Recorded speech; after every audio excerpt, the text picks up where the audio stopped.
भगवान के सामने रोकर प्रार्थना करने का चमत्कारी प्रभाव।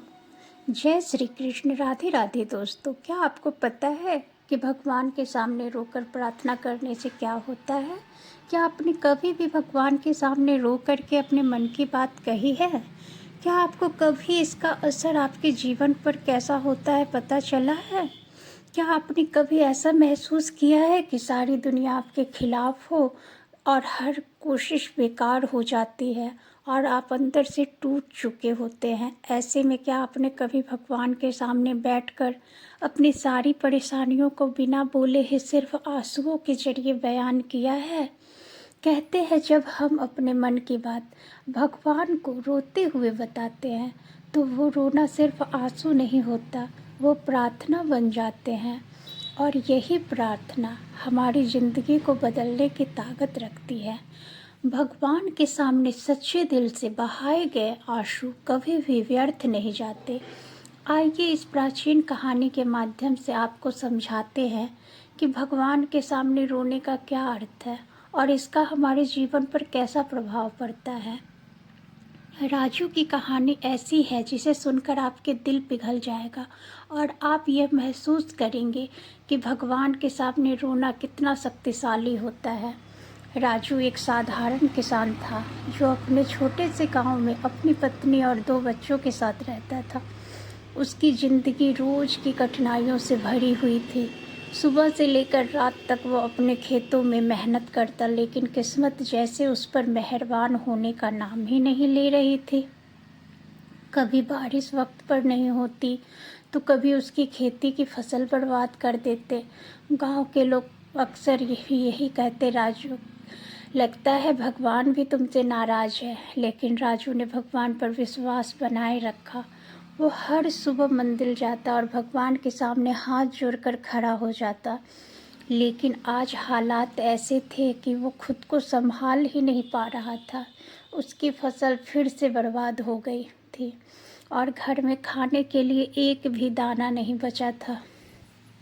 उस रात उसके घर में चूल्हा नहीं जला। बच्चों ने भूख से बिलखते हुए पूछा, बाबा खाना कब मिलेगा? राजू की आंखों से आंसू बहने लगे। उसने कुछ नहीं कहा और चुपचाप बाहर निकल गया। उसकी पत्नी के पीछे से आवाज़ सुनाई दी, भगवान पर भरोसा रखो, वो सब ठीक कर देगा। लेकिन इस बार राजू के मन में भी सवाल उठने लगे, क्या सच में भगवान है? अगर है तो वो मेरी सुनते क्यों नहीं? अगली सुबह राजू ने तय किया कि वो भगवान से जवाब मांगेगा। वो गांव के मंदिर में पहुंचा। वहां कोई भी नहीं था। वो भगवान की मूर्ति के सामने बैठ गया और बस रोने लगा, प्रभु मैंने हमेशा मेहनत की है, कभी किसी का बुरा नहीं चाहा, फिर भी मेरे साथ ऐसा क्यों होता है? मेरे बच्चे को भूखा देखता हूँ तो मेरा मन टूट जाता है। आप ही बताइए मैं क्या करूं? राजू के आंसू रुकने का नाम ही नहीं ले रहे थे। वो पहली बार अपने सारे दुख दर्द भगवान के सामने रख रहा था। उसे नहीं पता था कि वो कितना वक्त वहाँ बैठा रहा, लेकिन जब वह वहाँ से उठा तो उसके मन में एक अजीब सी शांति थी। लगा जैसे उसके अपना सारा बोझ भगवान को सौंप दिया हो। उस दिन राजू ने एक नई शुरुआत करने की ठानी। उसने सोचा, भगवान ने मेरी बात सुनी हो या ना सुनी हो, लेकिन मैं कोशिश करना नहीं छोड़ूंगा। वो अपने खेतों में गया और दोबारा से मेहनत शुरू कर दी। कुछ ही हफ्तों में गांव में अचानक ही मौसम बदलने लगा। बारिश हुई और राजू की फसल इस बार इतनी अच्छी हुई कि उसके ना सिर्फ अपने कर्ज चुकाए बल्कि अपने बच्चों के लिए नए कपड़े और किताब भी खरीदी। गांव के लोग यह देखकर हैरान थे। वो राजू से पूछने लगे कि तुमने ऐसा क्या किया, तुम्हारी किस्मत अचानक ही बदल गई? राजू ने मुस्कुराते हुए कहा, मैंने भगवान के सामने रोककर अपनी सारी ही पर निशानियां बता दी। शायद उन्होंने मेरी पुकार सुन ली। राजू की यह कहानी हमें सिखाती है कि भगवान के सामने रोना कमजोरी नहीं है, यह हमारी शक्ति और विश्वास का प्रतीक है। जब हम अपने मन की बात प्रभु के सामने रखते हैं तो वो न सिर्फ हमें सुनते हैं बल्कि हमें नई ऊर्जा और समाधान भी देते हैं। दोस्तों, क्या आपने महसूस किया है कि जब आप दिल खोलकर रोते हैं तो लगता है कि मानो आप अपने में भीतर का सारा दर्द बहकर भगवान बाहर निकाल चुके हैं। पर क्या आपने यह सोचा है कि जब आप भगवान के सामने रोते हैं तो इसका असर सिर्फ आपके मन और परमात्मा पर ही नहीं बल्कि आपके शरीर पर भी होता है।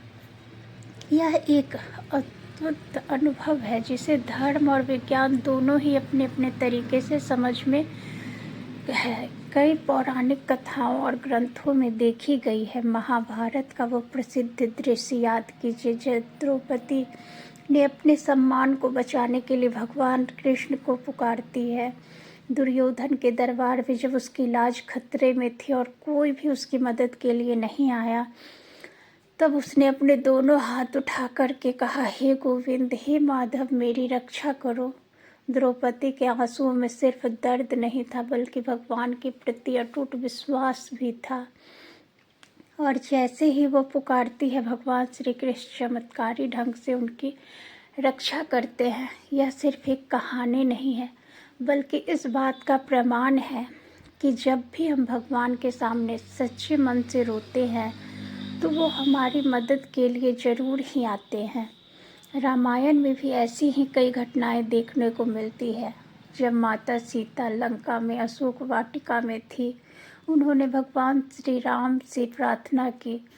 उनके आंसुओं में उनकी भक्ति और विश्वास झलकता था। वो अकेले थे पर उन्होंने हार नहीं मानी। अपने आंसुओं के जरिए उन्होंने भगवान से जुड़ने का रास्ता बनाया और यही आंसू उनके साहस का कारण बने।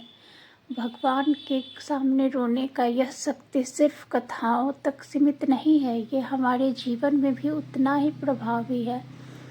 अगर आपके तनाव को कम करते हैं और आपको शांत करते हैं, यह बिल्कुल वैसे ही है जैसे कोई आपके कंधे पर हाथ रखकर सब ठीक हो जाएगा। वैज्ञानिक का कहना है कि रोने से आपके शरीर पर का नर्वस सिस्टम संतुलित हो जाता है।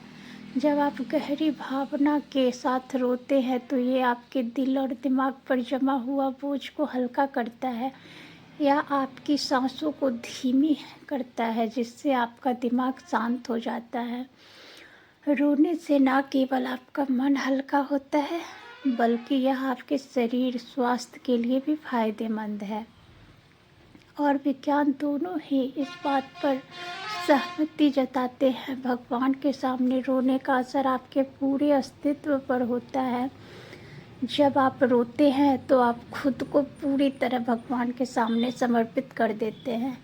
यह समर्पण आपके भीतर की सारी नकारात्मक ऊर्जा को बाहर निकालता है और उसकी जगह पर सकारात्मकता भर देता है।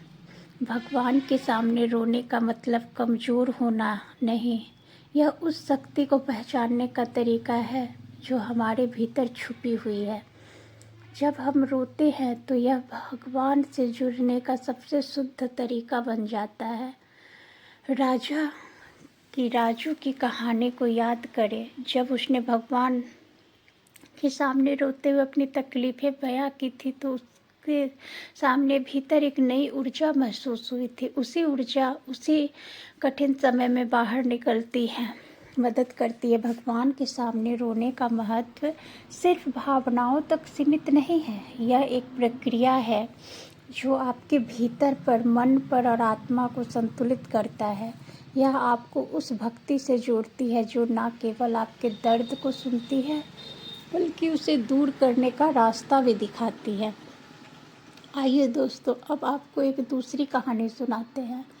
अंबिका एक साधारण सी गृहिणी थी, लेकिन उसकी दुनिया उसके 5 साल की बेटी, वो इधर उधर घूमती थी, उसकी खुशियाँ थी। उसकी मुस्कान से घर रोशन होता था, लेकिन जीवन हमेशा सरल नहीं होता। एक दिन अचानक बुखार से कांपने लगी।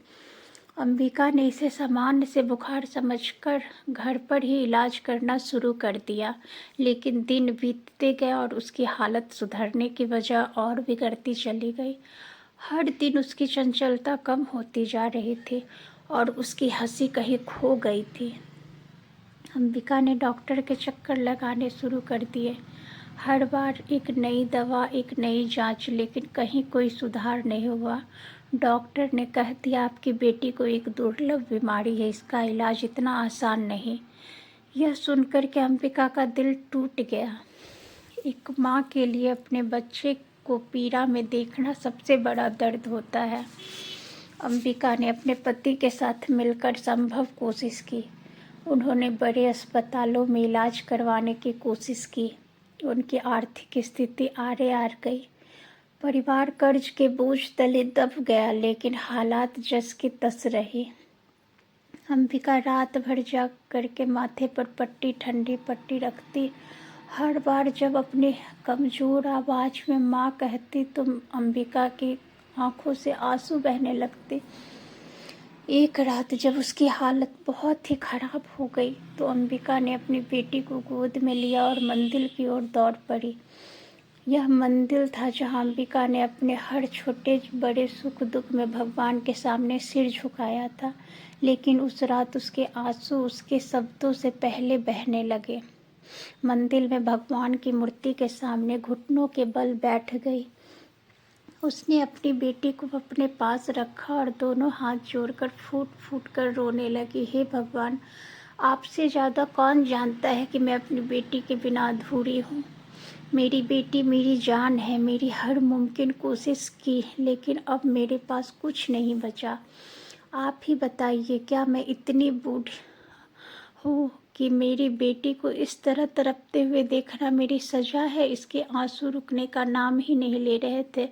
उसने पूरी रात भगवान के सामने रोते हुए बिताई। सुबह की पहली किरण के साथ मंदिर का पुजारी आया। उसने अंबिका को देखा और कहा, बेटी तुम्हारे आंसू बेकार नहीं जाएंगे। भगवान तुम्हारी पुकार को अवश्य ही सुनेंगे। यह सुनकर अंबिका ने भगवान को प्रणाम किया और घर लौट आई। कुछ दिन बाद एक अजीब घटना घटी। उसकी बेटी के हालत में सुधार होने लगा।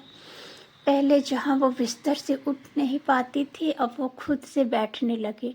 डॉक्टरों ने इस चमत्कार कहा। उसकी रिपोर्ट भी साफ थी, बीमारी अब काबू में थी। अंबिका को समझ आ गया था कि भगवान ने उसकी प्रार्थना को सुन ली थी।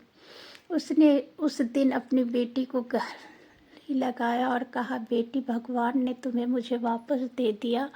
अब मैं तुम्हें कभी जाने नहीं दूंगी। यह सिर्फ चमत्कार की नहीं कहानी थी, बल्कि विश्वास और समर्पण की भी कहानी है। जब अंबिका ने भगवान के सामने अपने दिल की बात रो कर कही तो उसकी प्रार्थना ने उसका दर्द हल्का कर दिया और उसकी बेटी को नया जीवन दिया। इस कहानी में हर माँ खुद को देख सकती है। उस रात मंदिर में रोती हुई अंबिका हर उस इंसान का प्रतिनिधित्व करती है जो अपनी मुश्किलों में भगवान की शरण में जाता है। जब हम आपकी ज़िंदगी में कभी न कभी ऐसा समय आता है जब हम खुद को सहाय महसूस करते हैं, लेकिन भगवान के सामने रोने का मतलब हार मानना नहीं, बल्कि अपने विश्वास को मजबूत करना है। अंबिका की तरह अगर हम भी सच्चे दिल से भगवान को पुकारें और हमारी पुकार ज़रूर सुनते हैं। दोस्तों, सोचिए, क्या आपने भी कभी अपनी परेशानी को भगवान के सामने रोकर प्रार्थना की है? क्या आपके साथ भी ऐसा कोई चमत्कार हुआ है? अगर हुआ है तो वह पल आपके दिल में हमेशा के लिए बस गया होगा। महाभारत और रामायण जैसे महाकाव्य कहानियाँ केवल कथा नहीं, बल्कि यह जीवन के गहरे रहस्यों और सत्य को उजागर करती है। इसमें छिपे हर प्रसंग में ईश्वर पर अटूट विश्वास और भक्ति की मिसाल मिलती है। दोस्तों, अगर वीडियो अच्छी लगी हो तो वीडियो को लाइक और चैनल को सब्सक्राइब ज़रूर करें और कमेंट बॉक्स में हर हर महादेव ज़रूर